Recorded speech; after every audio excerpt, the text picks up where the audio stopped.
Visita nuestro sitio web grupoicd.com.ar. Desde Formosa, para el país y el mundo, Turismo 3.0. Somos voz autorizada en el sector para contarte lo que pasó, lo que debió pasar y lo que está por venir.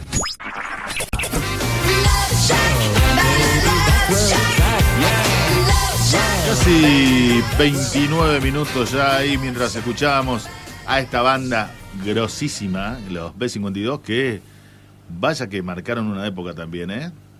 Terrible banda esa. Terrible banda, ¿eh? Terrible Pero banda. bien.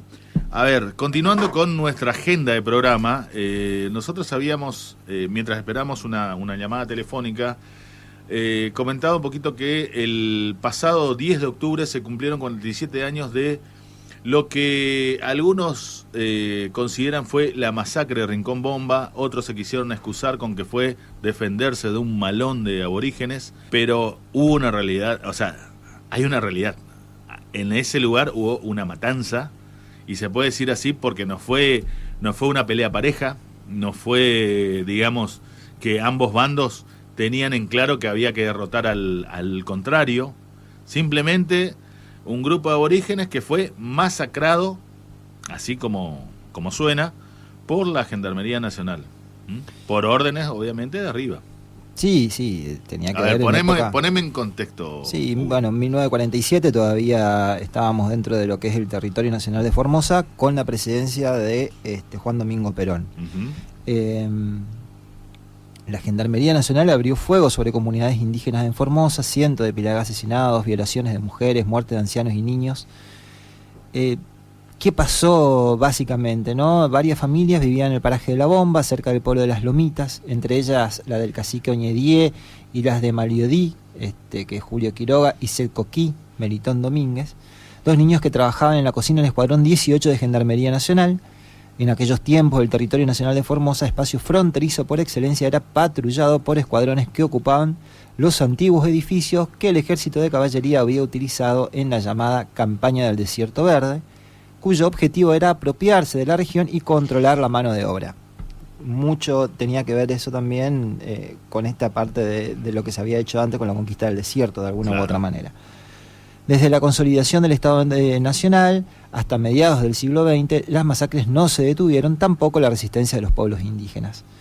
La matanza pilagá de 1947, conocida como Masacre de Rincón Bomba, sucedió en un periodo en que protección y justicia social eran ideales fundamentales y circulaban con fuerza a través de la propaganda política. En 1946, Juan Domingo Perón había llegado a la presidencia y los pilagá eran sobrevivientes del proceso de ocupación y ya convertidos en obreros de las industrias no eran ajenos a esos ideales. A fines de septiembre, un senador pilagá llamado Tonkiet, Luciano Córdoba en castellano, se instaló en el paraje de La Bomba y cientos de personas comenzaron a llegar de distintos puntos del territorio para conocerlo. El lugar se pobló de niños, jóvenes, ancianos y líderes que, siguiendo antiguas tradiciones, observaban los fenómenos naturales, el comportamiento de las aves e interpretaban los sueños. Tonkiet no era un líder tradicional. Habían construido su prestigio combinado prácticas antiguas y nuevas y utilizaba la Biblia en sus sesiones de sanación. Sus seguidores levantaron en La Bomba una plataforma circular donde Tonkiet subía a los enfermos para curarlos. Todas las tardes los cantos y los tambores se escuchaban hasta la madrugada, mientras la vida en el poblado blanco de Las Lomitas se trastocaba con el bullicio y la circulación de cientos de personas. El espacio donde se había levantado la corona crecía en importancia política y se convertía en una nueva marca territorial. En distintas ocasiones los comandantes del escuadrón enviaron gendarmes para intentar desalojar la multitud con estrategias inútiles. Durante la primera semana de octubre de 1947 requisaron viejas escopetas y machetes. Luego la Dirección de Protección al Aborigen, dependiente de la Secretaría de Trabajo y Previsión, envió a Abel Cáceres, administrador de las colonias aborígenes, a negociar el desalojo y traslado de las familias. Cáceres administraba 2 colonias estatales creadas para la segregación y transformación de los pueblos del Gran Chaco, cuya función era la de concentrar a los sobrevivientes de la violencia militar, hacerlos abandonar su religión, la pesca y la caza, y hasta cambiarles sus nombres tradicionales para convertirlos en trabajadores agrícolas. Me estás siguiendo esta parte, ¿no? Que es genial. Con la colaboración de la iglesia, los niños y los ancianos eran puestos en internados para impedir la transmisión de la memoria y la cultura familiar. Pensé que eso hacían los españoles cuando recién llegaron, ¿no? Y estábamos en la misma, ¿no? Este proceso es denominado en la jerga jurídica actual como etnocidio. Mira. Los pilagá conocían el régimen de las colonias, pero se resistieron a ser trasladados. El 10 de octubre de 1947 por la mañana, el gendarme Américo Londero advirtió a los niños que trabajaban en la cocina que había llegado la orden de reprimir. Los niños corrieron a avisar a sus familias, algunos escaparon, pero otros no creyeron que algo malo pudiera ocurrir y permanecieron en la bomba. A las 6 de la tarde, los gendarmes, al mando de Emilio Fernández Castellanos, apuntaron ametralladoras pesadas y fusiles contra un grupo que los enfrentaba con Biblias en las manos. José Aliagua Pueyrredón, segundo comandante, los rodeó con sus efectivos y se iniciaron los fusilamientos. La causa judicial caratulada Federación del Pueblo Pilagá contra Poder Ejecutivo Nacional sobre daños y perjuicios dejó acreditado que la orden de reprimir fue dada desde el más alto nivel ministerial. La masacre fue ejecutada por la Gendarmería Nacional bajo las órdenes del ministro de Guerra y Marina, Humberto Sosa Molina, con la conformidad de Ángel Borlengui, ministro del Interior. Se extendió hasta fines de octubre y no solo incluyó un desalojo violento y fusilamiento, sino también violaciones, desapariciones, traslados forzados, torturas, fosas comunes y reducción de los sobrevivientes en Colonia. Cataé, Azucena Camacho, atestiguó que 3 ancianos fueron capturados y atados a un árbol para prenderle fuego. Solano Caballero recordó que mientras huían, un chico grandecito se murió de hambre y tuvimos que dejarlo ahí nomás en el monte sin enterrarlo. Ramón Rosa Galván, criollo de Pozo del Tigre, vio que un gendarme le disparó en la cabeza a una criatura que quedó en el suelo después del tiroteo. Noé Nolé, una niña de 12 años, fue violada por Aliaga Pueyrredón. El anciano Casimín y una niña de 14 años fueron fusilados cerca de Navagán. Otros testimonios prueban que grupos completos de familias fueron asesinados en la huida que se extendió hasta fines de octubre. Según el informe del equipo de investigación científico forense encabezado por el licenciado en criminalística Enrique Prueger, se estima que fueron asesinados cientos de personas, de las cuales muchas continúan desaparecidas. Un documento del ministro de Guerra fechado el 16 de octubre de 1947 informó que un avión despegó desde Buenos Aires y aterrizó en Resistencia, donde le colocaron una ametralladora y fue abordado por Julio Cruz Villafañe. La responsabilidad de diferentes fuerzas militares, institucionales y religiosas civiles fue probada en el juicio de la Federación Pilagá llevado adelante contra el Estado Nacional. En julio de 2019, el juez federal Fernando Carabajal se entendió que se trató de un delito de lesa humanidad y ordenó medidas de reparación. El Estado Nacional debe invertir en obras que determine el pueblo originario, otorgar becas estudiantiles por 10 años, fijar la fecha de la masacre en el calendario escolar y construir un monumento recordatorio, entre otras acciones. Mirá vos, esa es un poco la reseña de lo que pasó y de lo que conocemos nosotros, o al menos algunos estamos seguros de llamarlo la masacre de Rincón Bomba. Y bueno, para eso te habíamos prometido que queríamos hablar con uno de los principales protagonistas, que en este caso es el doctor Fernando Carabajal, que por ahí hoy se lo conoce porque es uno de los candidatos a diputado nacional, claro, pero también fue conocido por los fallos con el tema de los varados. Y fíjate vos que este fallo del 2019 es muy importante y lamentablemente no se le dio la trascendencia que amerita. No, como muchas cosas. Por eso estamos en comunicación telefónica con el doctor Carabajal, a quien le agradecemos estos minutos, porque sabemos que con este tema de la campaña es casi imposible por ahí conseguir salir del tema, pero lo queremos saludar. Hugo Rolón y Luis Bedosa lo saludan, doctor Carabajal. ¿Qué tal? ¿Cómo anda? Buen día, ¿cómo están? Un gusto estar en contacto con ustedes. Bueno, nosotros le hacíamos el relato histórico de los acontecimientos. Ahora queremos saber su mirada como juez de esta causa y qué lo llevó a usted, así a grandes rasgos, digamos, a tomar esa determinación y fallar a favor de lo que denunciaban, digamos, las comunidades. Sí, bueno, hay que decir que este es un caso jurídico muy particular, muy único en realidad. Hay muy pocos antecedentes en el mundo en realidad de un juicio de estas características, tanto por el hecho en sí mismo como por las características del caso, como desde el punto de vista técnico-jurídico, y ni hablar de sus implicancias desde el punto de vista humano. Adentrarse a leer los testimonios, a escuchar a las víctimas en casos de violaciones tan espantosas de los derechos humanos, la verdad es que es un proceso muy doloroso de hacerlo desde el punto de vista personal, ¿no? Porque uno tiene que sumergirse en el sufrimiento de estas personas y también en la falta de humanidad de otras personas que son los autores de esto, que cometen hechos que uno no puede explicarse, no puede entender, ¿no? Hay un episodio que está descrito como un caso documentado, en realidad hubo varios, pero hay un caso documentado de una niña, Noenole, que fue violada, que la obligaron, fue violada por un alto oficial de las fuerzas federales en ese momento, le obligaron a la comunidad que estaba encerrada a que entregaran una de las niñas, a cambio de eso obtener la salvación de su comunidad, y esto, bueno, una niña fue entregada, casi diría en un sacrificio, a las fuerzas federales a cambio de salvar la vida de la comunidad. Esto es quizás el ejemplo más extremo, más espantoso de los niveles de deshumanidad que se vivieron en esto, que fue un asesinato masivo de cientos de ciudadanos, efectuados a lo largo del tiempo, porque como se describe en la sentencia, acá hubo un momento inicial donde estaba la comunidad reunida, el número es indeterminado, pero eran varios cientos, quizás miles de personas que estaban asentadas en un determinado lugar que justamente se llamaba La Bomba, y desde ahí con ametralladoras desplegadas se realizó un ataque con balas en forma directa hacia esta población civil que estaba absolutamente indefensa.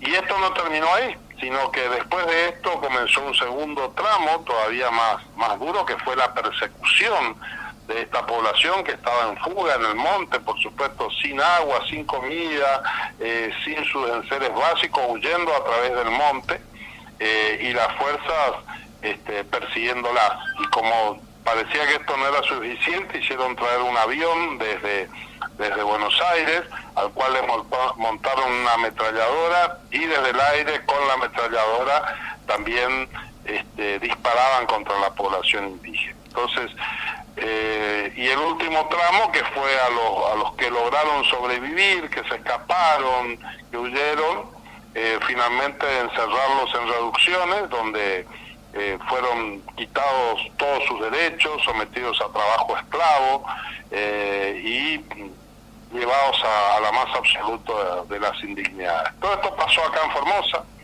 realizado hace 70 y pico años, en 1947, y había permanecido durante muchos años, permaneció callado. La sociedad directamente no lo conocíamos, yo la verdad es que no lo conocía, y como yo, miles y miles de formoseños. El primer paso fue haber corrido el velo de esto, que esto por supuesto lo hicieron las comunidades indígenas con la colaboración de otros actores, el padre Nazar, la documentalista Valeria Mapperman, que hizo un trabajo de recolección de testimonios, que empezó a echar luz sobre la existencia de este hecho. Luego algunos abogados que plantearon, el doctor Díaz, algunos colegas que plantearon esta acción hace varios años ya. Y bueno, finalmente cuando yo llego al juzgado me encuentro con un proceso judicial que estaba a mitad de camino, muy enredado desde el punto de vista procesal. Y bueno, desde que vi, me interioricé, supe que tenía que gestionar esto de una manera diferente, y empezamos a hacer lo que se denomina un juicios por audiencias, asegurando la presencia de las partes en las audiencias. Vinieron la comunidad, los abogados, por supuesto los representantes del Estado Nacional y también provincial, que en ese momento todavía estaban citados como responsables, y empezamos a darle otro ritmo con el objetivo de tomar una decisión, la que correspondiera de acuerdo a derecho y a la Constitución, pero sí con la convicción de que había que decidir el caso. Y eso fue lo que hicimos, y en ese sentido avanzamos y logramos producir la prueba faltante, y bueno, desde ahí tomar esta decisión. Es cierto que por ahí no, para el ámbito, para el común del ciudadano no está tan interiorizado de la existencia de este fallo, que sin embargo sí fue muy reconocido desde el punto de vista jurídico, y que en el mundo, yo diría, del derecho de los pueblos originarios es realmente valorizado como un punto de inflexión importante. Perdón, buen día, doctor, y qué loco, ¿no? Porque pensando en esto, que en Formosa tiene esta ley de protección del aborigen, y pasaron tantos años para poder tener este fallo y que se sepa realmente lo que ocurrió en ese momento, ya que los medios nacionales en esa época daban como que fue un malón lo que provocó que el ataque de Gendarmería, ¿no? Sí, vos sabés que hay uno de los capítulos, en algún momento de la sentencia yo analizo el rol de los medios de prensa. Hubo un solo periódico que fue el Intransigente de Salta, que fue el que mandó un periodista al lugar. El resto de los medios se limitaron a reproducir los partes oficiales, que por supuesto hubo desde en todo momento un fuerte encubrimiento de lo que en realidad estaba pasando, ¿no? Y lamentablemente los medios de prensa se limitaban con mucho prejuicio racial también, ¿no? Porque esto hay que decirlo, y con una enorme falta de capacidad crítica sobre la información, porque lo cierto es que se habló de un malón, se habló de todo esto, pero nunca hubo ningún proceso penal contra ningún integrante de las comunidades indígenas, ¿no? Que era lo que hubiese correspondido, porque hay que recordar que era un gobierno electo democráticamente, porque era el gobierno del general Perón. En consecuencia, si hubiera habido realmente un levantamiento indígena, debió haberse realizado las acciones judiciales correspondientes. Sin embargo, en el juicio no se acreditó que haya existido una sola causa judicial que haya tenido como protagonista o como imputado a algún indígena por ningún acto ilícito. Sin embargo, se reconoce que se mataron ciudadanos y tampoco se hicieron causas penales para investigar en qué condiciones se había dado esto. Es decir, todo con un enorme prejuicio racial, y dejamos muy claro que en ese contexto cultural, histórico y ese gobierno no se los consideraba ni siquiera ciudadanos a los pueblos indígenas. Tuvieron que pasar todos estos años para que la sociedad en su conjunto, hasta yo diría que el sistema judicial, estuviera en condiciones de dar esta reparación al pueblo indígena, o mejor que dar, yo diría reconocer esta reparación, que por cierto hasta ahora sigue sin cumplirse. Esto hay que decirlo. Claro. Y esto me parece grave desde varios puntos de vista, porque si bien es cierto que la sentencia todavía no está firme, fue confirmada por la Cámara Federal de Resistencia, pero está todavía a consideración de la Corte Suprema. En realidad, por la naturaleza del hecho, tanto el Estado Nacional como el Estado Provincial deberían estar activando lo que la Corte Interamericana de Derechos Humanos denomina los mecanismos de reparación integral.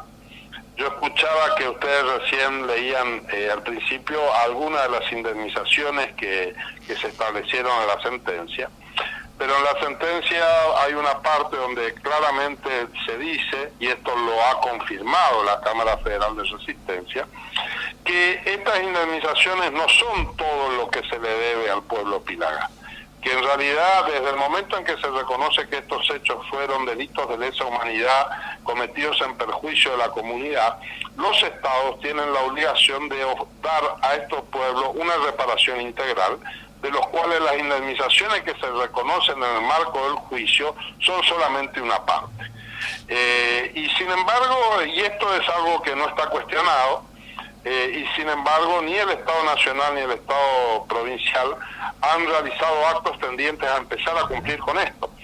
En cuestiones que por otro lado serían lógicos que se hicieran aunque no hubiera pasado la masacre de la bomba, ¿no? Digo, por ejemplo, el establecimiento de becas que favorezcan el desarrollo cultural y educativo de los jóvenes Pilagá. Esto me parece que es una obligación que el Estado tiene aunque la masacre no hubiera sucedido, pero encima que sucedió la masacre, lo menos que deberíamos hacer es estar empezando a cumplir con estas obligaciones. Y sin embargo nadie lo está haciendo, nadie habla de esto. Nuevamente se persiste, como antes que se supiera, en el olvido, en el ocultamiento, y esto me parece que es verdaderamente grave. Doctor, ¿usted por qué cree, o sea, mejor dicho, que quisiéramos saber su punto de vista acerca de, porque uno tiene la sensación al revisar estos hechos y compararlos con otros también, como que hay ciertas cosas de la historia que es mejor no contarlas, es mejor imponer como un relato, como una memoria selectiva, y hago referencia no solo a la masacre de Rincón Bomba, sino también a lo que aconteció el 5 de octubre del 75, como pareciera ser de que esas cosas sucedieron, son de vital importancia, tienen un contexto histórico, digamos, y pareciera ser de que no vale la pena que las nuevas generaciones sepan de esa historia. Sí, a ver, hoy se están cumpliendo 89, 90, 32 años, creo que son, de la masacre de la comisaría del menor en Formosa. Claro, También. sí, sí. Ocho jóvenes detenidos a disposición del Estado provincial se murieron carbonizados en una comisaría acá. Sí, ahí Nadie del lote pagó 4. las consecuencias, nadie pagó las consecuencias de esto, ¿eh? Más han sido el vicegobernador en ese momento era Gildo Infran. Sí. Nadie se hizo responsable, más nadie se hizo ni siquiera se han compensado debidamente a la familia. Claro. Entonces, y yo escucho muchos abogados de derechos humanos que hay acá que hablan mucho de la dictadura y andan muy preocupados por causas de omisión de deberes de cumplimiento de los funcionarios públicos durante la dictadura, pero que son cómplices de este hecho, que fue gravísimo. 8 niños sometidos a la potestad del Estado se murieron quemados y nadie pagó las consecuencias de esto.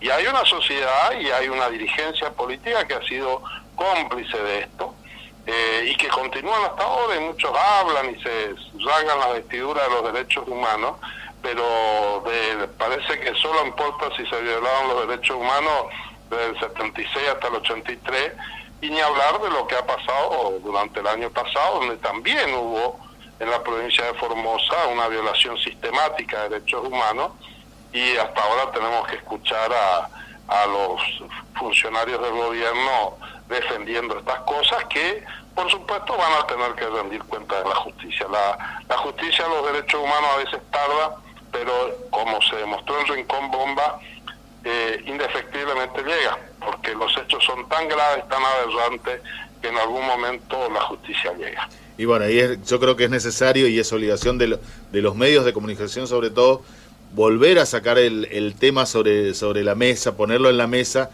porque sinceramente, y es una lástima que mucha gente ni enterada de esto. Ahora, lo llevo siguiendo con esta, digamos, charlando con esta posición sesgada que por ahí tiene el Estado, tanto provincial como nacional, me viene la duda, porque acá, más allá y salvando las distancias con lo que sucedió hace 74 años, ha habido casos de represión a comunidades aborígenes, de algunos por corte de ruta, incluso durante la pandemia por comunidades que exigían simplemente un cajero móvil para poder cobrar el subsidio y demás.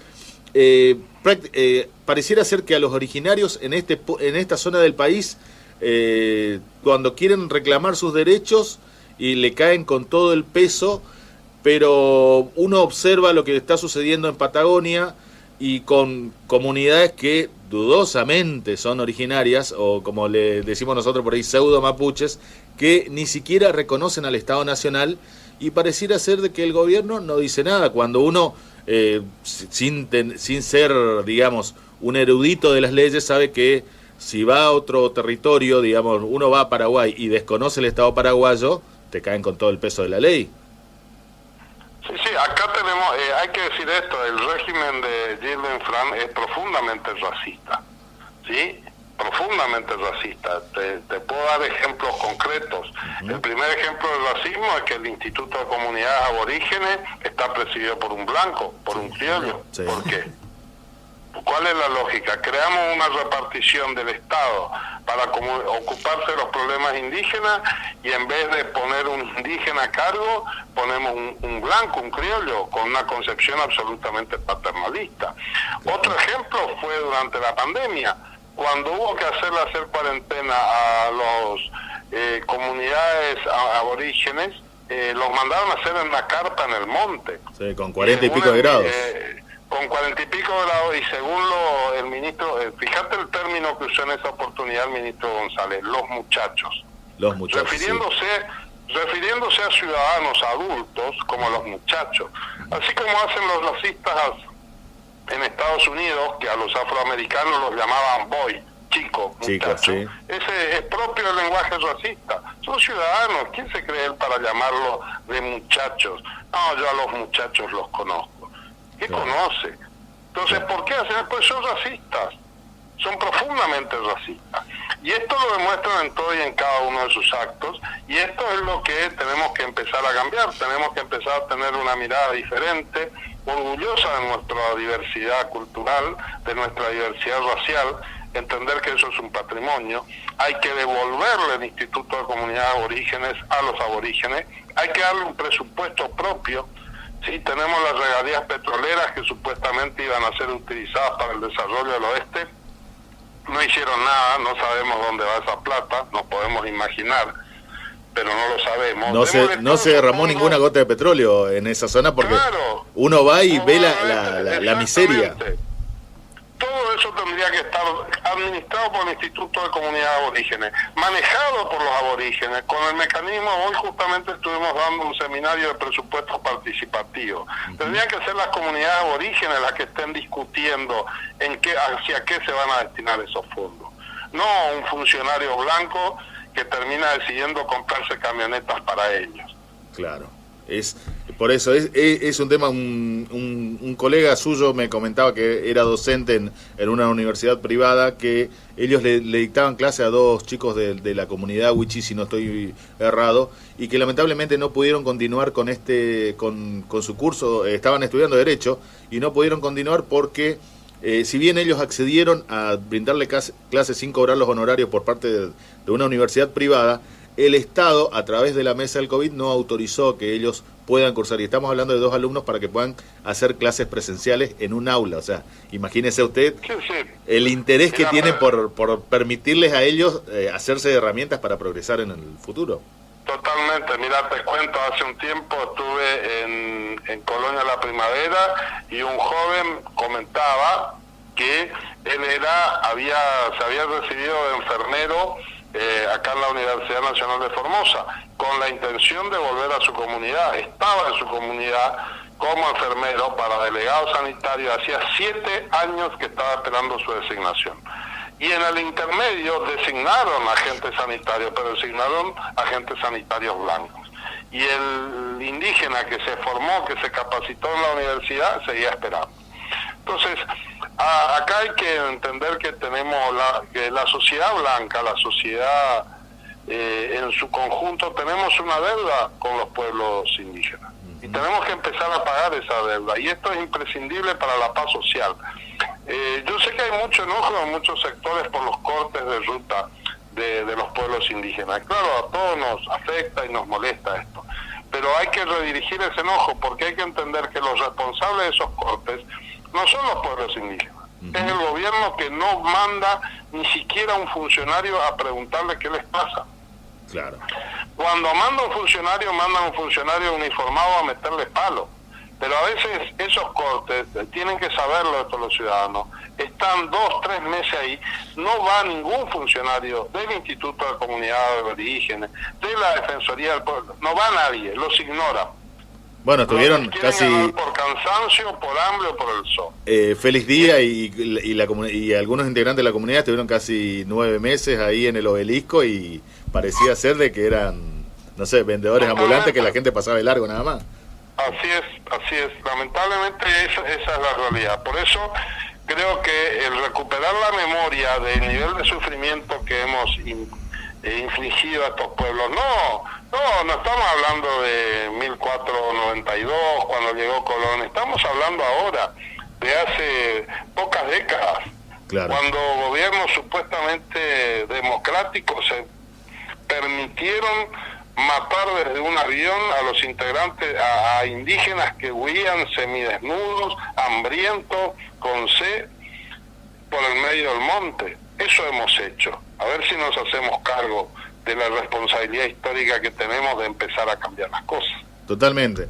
Bueno, no le queremos robar mucho tiempo porque sabemos que tiene una agenda bastante apretada. Desde ya agradecidos por estos minutos que nos brindó, pero nos gustaría, nosotros siempre somos bastante tiranos desde el medio con nuestros entrevistados y todo queda grabado, pero queremos su compromiso de asumir la banca en la Cámara de Diputados, de trabajar para poner en valor lo que nosotros denominamos nuestra historia viva, que son nuestros hermanos aborígenes, y que realmente no sea la cuestión de decir queda bueno para la folletería a la hora de fomentar el turismo, poner la imagen de un aborigen o de la artesanía aborigen de Formosa, pero después uno tierra adentro se da cuenta de la hipocresía que tiene esa publicidad.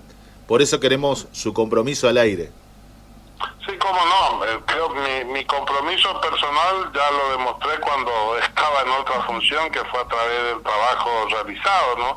Pero aparte, le transmito a usted el compromiso, porque la verdad, y disculpame, más que el compromiso ante usted, el compromiso lo tengo que asumir ante las comunidades indígenas, y es lo que he hecho. En cada uno de los lugares donde esté me he comprometido a lo siguiente: a gestionar desde Buenos Aires y de la Diputación Nacional que se cumpla con la ley del relevamiento de tierras comunitarias, que el gobierno de la provincia ha impedido que el gobierno nacional cumpla con esta ley. Sí, y esto está establecido en una ley nacional que establece que el Estado Nacional tiene que hacer el relevamiento. Por esta complicidad que existe, pues son todo lo mismo, ¿no es cierto? El gobierno nacional de Alberto Fernández y Fernández Patri, Gildo, todo es lo mismo, son todo lo mismo. Entonces hay una ley nacional, el gobierno nacional tiene que venir a hacer relevamiento, Gildo le dice, no, acá en mi provincia no te metas, y no viene. Entonces nosotros vamos a exigir que se haga el relevamiento de las tierras comunitarias, porque ese es el modo de iniciar los trámites para lograr la titularización de las tierras comunitarias, que es el reclamo histórico que tienen los pueblos aborígenes, y que hay que hacerlo, y que mucha de la conflictividad actual que existe tiene que ver justamente con estos incumplimientos del Estado, que se compromete y dice que va a hacer las cosas y después no las hace. Está perfecto. Y sería bueno, una cosita más le agrego, también sacar las caretas, por eso le mencionaba lo que está pasando en Patagonia, porque nosotros que acá hablamos de turismo, uno se da cuenta de que las comunidades que están tomando los lugares son lugares muy estratégicos para el turismo, y digamos que esas comunidades que se hacen llamar originarios están como medio flojo de papeles. Por eso sería bueno que ustedes y sus compañeros ahí en la Cámara trabajen para poner en valor a los verdaderos, como se le dice, los verdaderos dueños de la tierra. Así es, ese es el compromiso. Bueno, muchas gracias por el espacio y estaremos en contacto luego. Gracias. Le mandamos un abrazo grande, que tenga buen día. Hasta luego. Sumate a nuestras redes sociales. Búscanos en Instagram, Facebook y YouTube como Turismo 3.0.